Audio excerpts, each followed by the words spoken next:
41 दिन तक यहाँ कोई लगातार परिक्रमा नहीं कर पाएगा, ठाकुर जी का दर्शन नहीं कर पाएगा। ये चमत्कार है। अगर जिसने 41 दिन ठाकुर जी का दर्शन कर लिया बरकरार रोजाना, तो ठाकुर जी उसको चमत्कार ऐसा दिखाते हैं, जो वो मांगता है वो उसकी मनोकामना पूरी हुई। नाक से रुई थी वो गिर गई, मक्खन रखा था उनके सीने पर वो पिघल गया। तो ये ठाकुर जी का चमत्कार। नमस्कार, आज हम एक ऐसे पवित्र स्थान पर आए हैं और उसके आपको दर्शन करवाएंगे जहां का इतिहास चमत्कारों से भरा हुआ है। हमारे साथ यहां से जुड़े एक बहुत ही पुराने संत हैं, उन्हीं से वार्ता करते हैं और पूछते हैं कि आखिर यहाँ किस तरह से चमत्कार हुए और क्या यहाँ मान्यता है। राधे राधे। राधे राधे जी बाबा, क्या नाम है आपका? मेरा नाम है महंत कृष्णगिरी नागा बाबा। मैं जूना अखाड़े का साधु हूँ।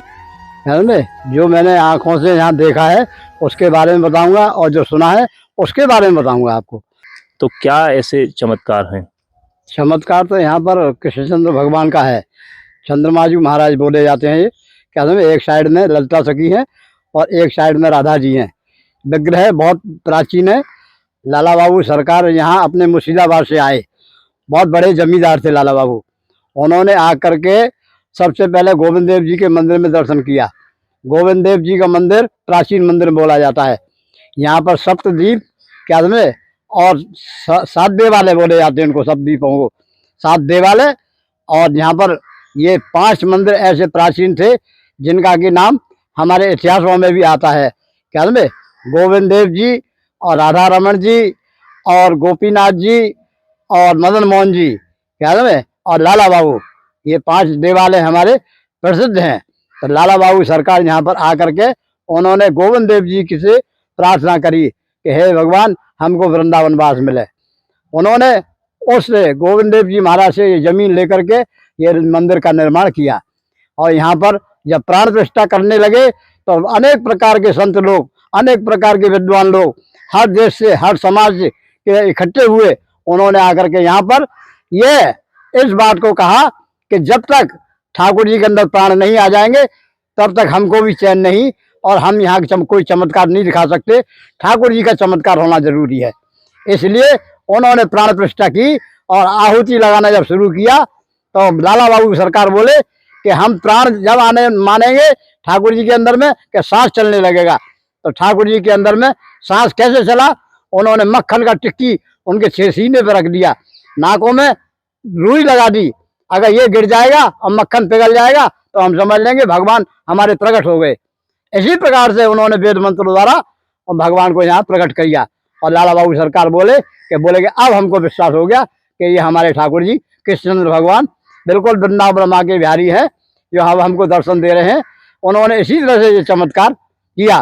तो जैसे बताते हैं कि ठाकुर जी आता है, तो वो उसी समय की बात हाँ, है? उसी समय की बात है। ठाकुर जी को जब पसीना आया तो उन्होंने कहा कि बोले ठाकुर जी को जब पसीना आ रहा है ये उनके प्राण के श्वास चल रहा है, और श्वास चलने का मतलब उनकी इंद्रियां चालू हो गई। तो ठाकुर जी की कृपा वैसी हुई, तो सब नाक से रुई थी वो गिर गई, मक्खन रखा था उनके सीने पर वो पिघल गया। तो ये ठाकुर जी का चमत्कार। दूसरा चमत्कार फिर ऐसा हुआ कि यहाँ पर छत के ऊपर में एक गिद्ध पड़ा हुआ था। तो गिद्ध बहुत दिन से मरा हुआ पड़ा। ठाकुर जी बोले कि तुम लोग तो यहाँ पड़े हुए हो, अपना आनंद ले रहे हो, और यहाँ पर हम भोजन भी नहीं कर रहे हैं। इस प्रकार से ठाकुर जी ने सपना दिया। वहाँ से राजा महाराजा आए, क्या समझे, उनके परिवार के लोग आए। उन्होंने देखा तो गिद्ध ऊपर पड़ा हुआ था, और उसकी बात के कारण से ठाकुर जी ने भोजन नहीं किया।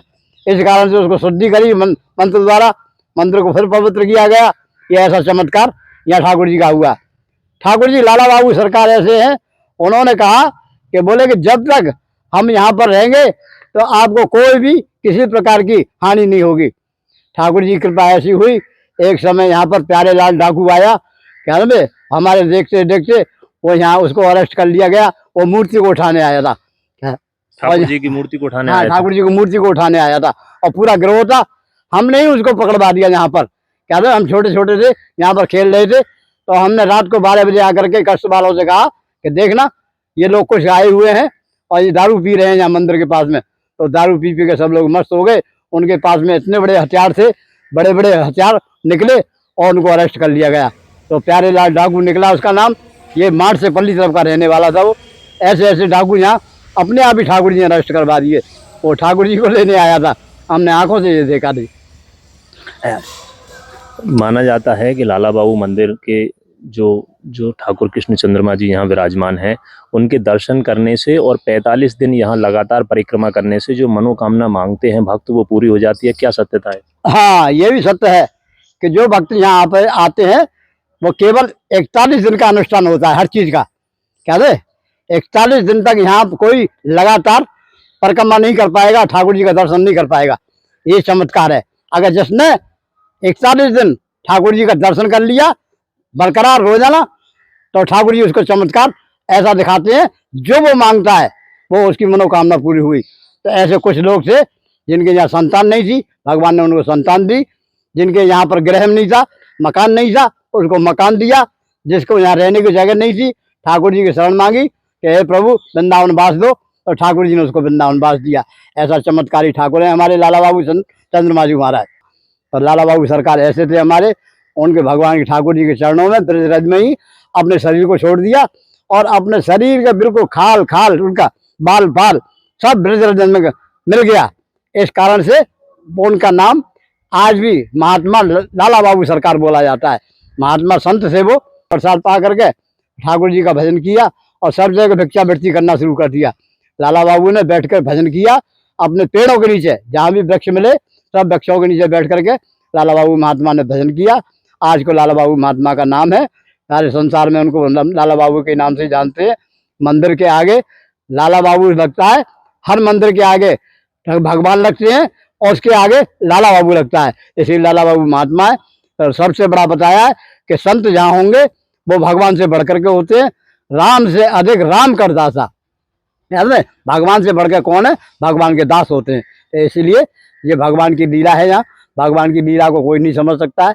हम लोग तुम लोग तो केवल गा रहे हैं और सुना रहे हैं, समझ रहे हैं। तो आप लोग समझिए इस लीला को और विश्वास करिए। जब विश्वास करोगे तो आपको सब कुछ मिलेगा। बाकी ठाकुर जी की कृपा से सब सही है। चाहेंगे कि आपकी इतनी उम्र है और आप वर्षों से यहाँ जुड़े हुए हैं, तो आपके साथ कुछ ऐसे चमत्कार हुए हैं जो आप बताना चाहेंगे? हाँ हाँ हाँ, चमत्कार यही है ठाकुर जी की कृपा से। हम तो बहुत स्पीड पर पहुँच गए थे, मरने वाले थे। ठाकुर जी की कृपा ऐसी हम दर्शन करते थे और ठाकुर जी यहाँ ऐसे चमत्कार थे। हमको ठाकुर जी ने तो दर्शन दिए और दर्शन देने के बाद में बोला अब तुझको कुछ नहीं होगा। हमने कोई दवाई गोली नहीं खाया, दवाई गोली सब बंद कर दिया और ठाकुर जी की कृपा जिंदे हो गए। फिर एक दफा हमको ऐसे ही चमत्कार हुआ कि ठाकुर जी ने जब जब हमको कष्ट आया और ठाकुर जी ने हमको यही चमत्कार दिखाया कि बोले तुम जाओ और हम मेरा भजन करो, और भजन करने से मेरी आरती को नहीं छोड़ना। तो आरती में बरा कर करता हूँ, 2 आरती मुझको जरूरी करनी है, तो 2 आरती यहाँ करता हूँ। क्या मैं 11 साढ़े 11 बजे की आरती होती है, अब 1 साढ़े 12 बजे की आरती होगी। उस आरती में मैं खड़ा होता हूँ, भगवान का दर्शन करता हूँ, भगवान की प्रार्थना करता हूँ। आप लोगों के लिए मेरी शुभकामना है। तो ये थे संत नागा बाबा, जिन्होंने बताया कि ठाकुर जी के अनन्य भक्त महात्मा लाला बाबू ने कैसे प्राण प्रतिष्ठा के समय ठाकुर कृष्ण चंद्रमा जी की परीक्षा ली। यहाँ लगातार 41 दिन तक ठाकुर जी के दर्शन और परिक्रमा करने से मन वांछित फल प्राप्त होता है। मंदिर के बाहर उनकी समाधि स्थल भी है, तो आप जब भी वृंदावन आएँ एक बार इस पवित्र और चमत्कारी स्थान के दर्शन जरूर करें। सबसे बड़ी बात, मंदिर में कैमरा व मोबाइल लेकर जाना सख्त मना है। अगर वीडियो अच्छी लगे तो लाइक और शेयर करें। यदि आप चैनल पर नए हैं तो कृपया चैनल को सब्सक्राइब कर लें। राधे राधे।